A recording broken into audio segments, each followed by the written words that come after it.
TravelWise with Phil Blizzard.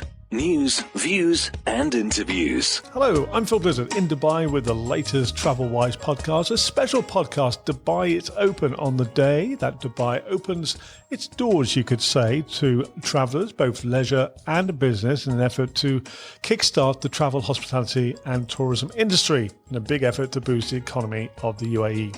So in this special Dubai is Open podcast, we'll be taking a look at news from the airlines based in Dubai, Emirates and flydubai, also some of the carriers who will be flying from Europe into Dubai itself, and we also hear from Sir Tim Clark, President and CEO of Emirates. But first, let's start with some of the latest aviation news. TravelWise News.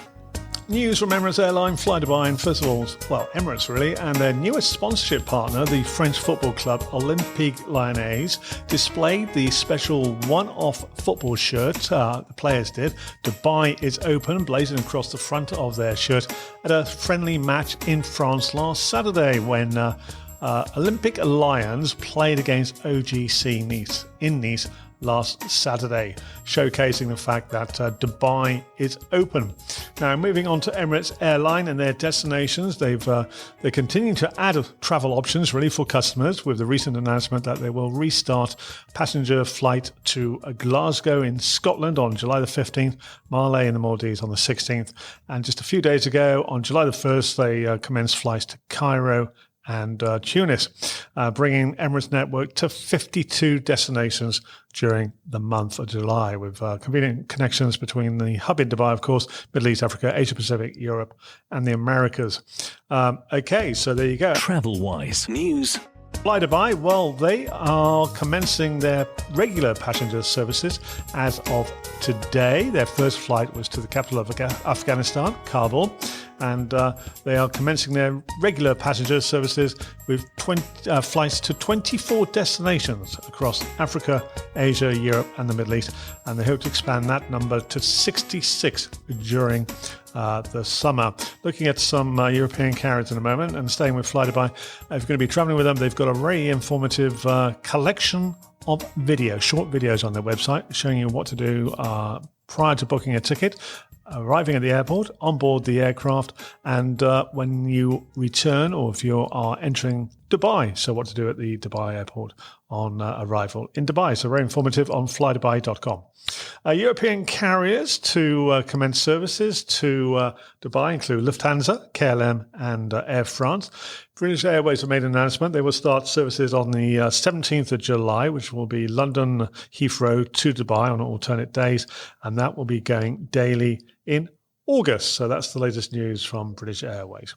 Coming up next, Sir Tim Clark, President and CEO, with his thoughts, his insights to the aviation industry and the flight path for Emirates, as he spoke last month at a virtual event in Dubai, a virtual version of the Arabian travel market. TravelWise with Phil Blizzard.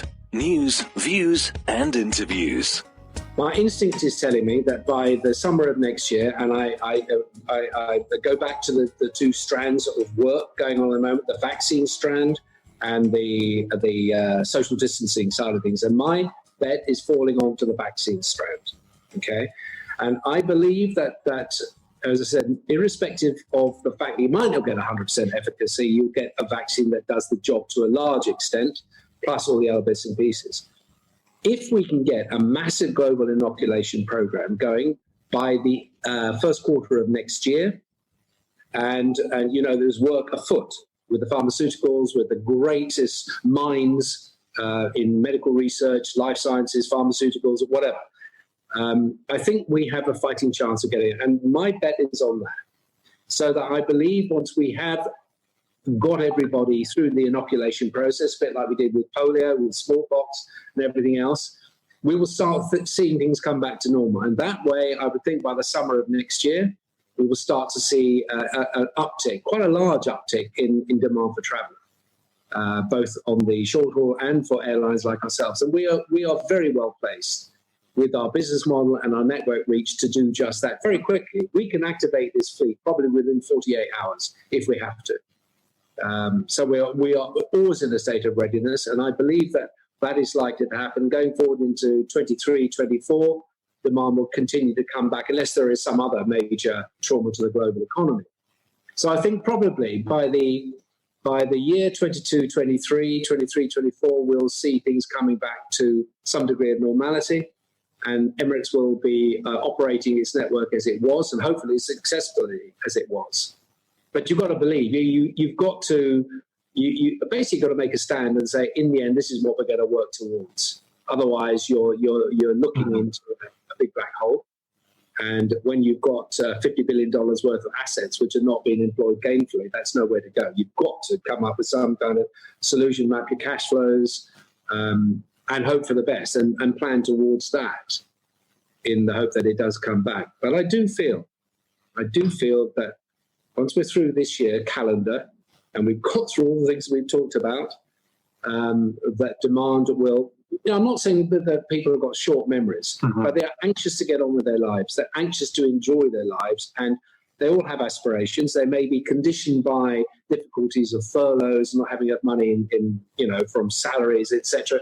That's going to dampen demand in the short term. But after that, once we're into 21, then I think things will change. So Tim Clark, and next we have his views on the state of the aviation industry, not only for Emirates, but across the industry. TravelWise with Phil Blizzard. News, views and interviews. Everybody in this business, all airlines, are facing critical cash flow issues.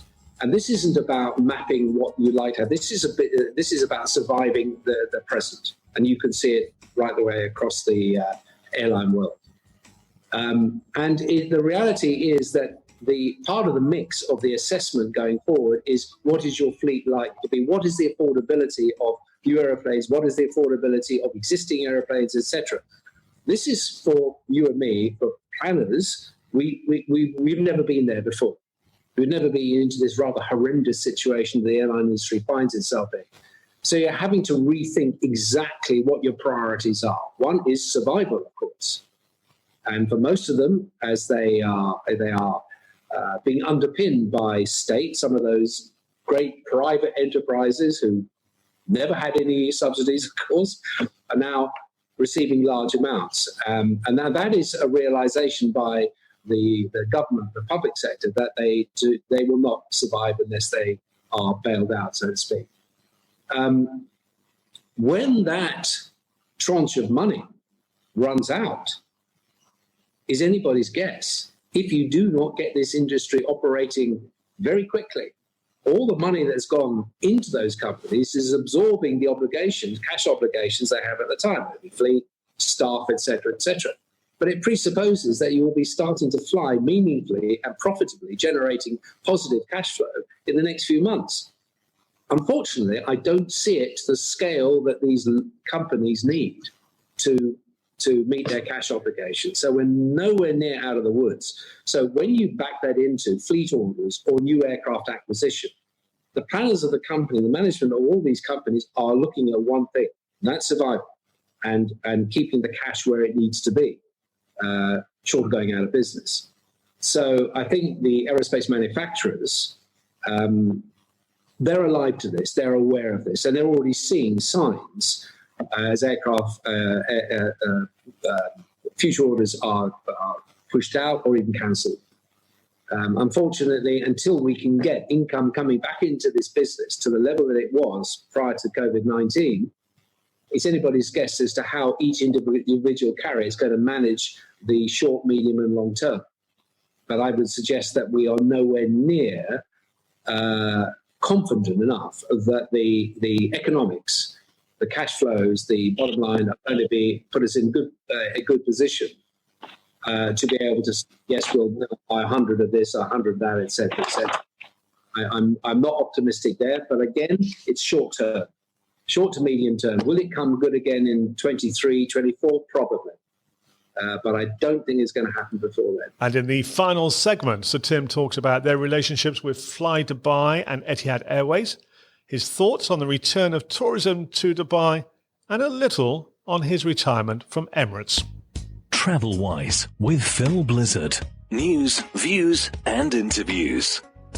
But on the flydubai side of things, irrespective of COVID-19, the plan was to merge, not merge the carriers, but to extract route synergies and scale economics out of both carriers working far closer together than they had before. That was an ongoing process, and we were building that relationship until we got the hard stop.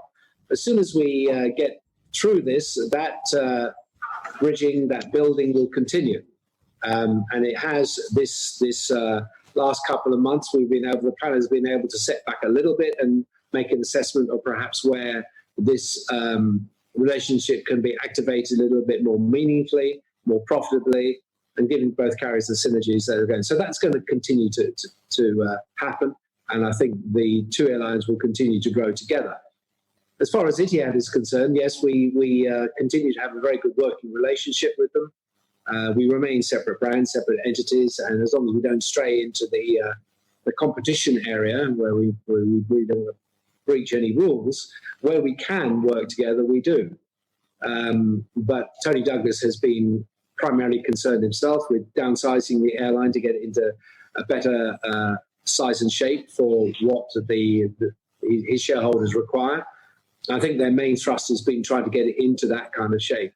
Once he's there, and of course this was all before the hard stop, once he gets it where he wants it to be, then I'm quite sure that the two airlines will talk again about where they can establish relationships for mutual benefit.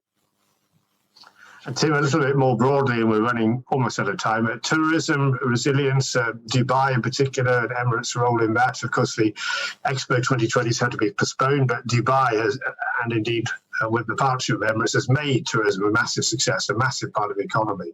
Do you think that will be jump-started back into a vigorous life sooner than later? Well, I think you've got a government who realises the situation they're in with regard to this whole leisure sector, the aviation sector, and they're minded to open Dubai for business as quickly as possible. And I can say this: there's been an awful lot of work in this city in preparation for reopening, whether it's this mass sterilisation of the streets, the cleaning of everything, so the city will be ready for international tourists. They can be assured that when they come here, that all the protocols with regard to dealing with the pandemic and its fallout will be in place. And because it is such a vital part of the GDP here, no expense will be spared to get the city into good shape. You were due to disappear at the end of this month from Emirates and to take a leisurely retirement. I guess you're going to stick around a little bit longer. Well, I was always going to do that, John. I was taking on another role anyway. And I've got a great team of people here. TravelWise with Phil Blizzard. News, views and interviews. Insights from Sir Tim Clark, President and CEO of Emirates. He was in conversation with John Strickland at the Arabian Travel Market virtual event held in the early part of June. And that's it from me, Phil Blizzard, for this edition of TravelWise. As we say, Dubai is open. TravelWise is a Phil Blizzard radio production. Email me at philblizzardmedia@gmail.com. TravelWise with Phil Blizzard. News, views and interviews. A Phil Blizzard radio production.